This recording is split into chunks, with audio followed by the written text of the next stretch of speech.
ça ose tout. C'est même à ça qu'on les reconnaît. Mes chers compatriotes, l'heure est grave. L'Italie, dont les dirigeants sont bien connus pour leurs méfaits depuis des années, l'Italie, ce pays protégé par le régime dictatorial américain, l'Italie a donc commis un nouveau crime contre l'humanité.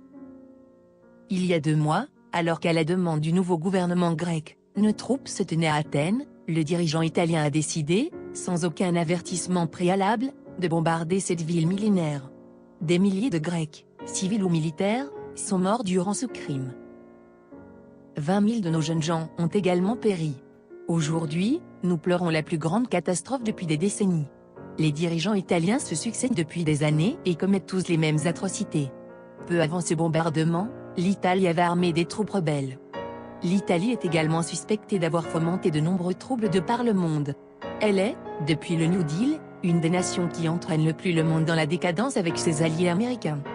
Aujourd'hui, nous pleurons des milliers de morts tués par la folie d'une seule classe dirigeante qui se succède sans fin en Italie. Aujourd'hui, nous pleurons aussi la fin de la paix, pour la Russie mais aussi pour ses alliés. Il est de notre devoir de rentrer en guerre afin de punir nos morts mais également tous ceux de nos nations amies. Dans ce combat, nous ne serons pas seuls. Tous nos alliés nous ont promis leur soutien durant cette guerre, qui s'annonce longue et terrible. À ceux qui pensent que le conflit risque de dégénérer en une nouvelle guerre mondiale, nous leur disons, vous avez raison.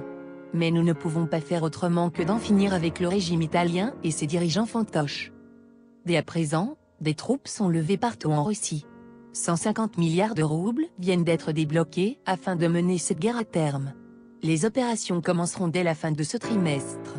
L'Italie doit voir en ce discours un ultimatum. Notre détermination est sans faille.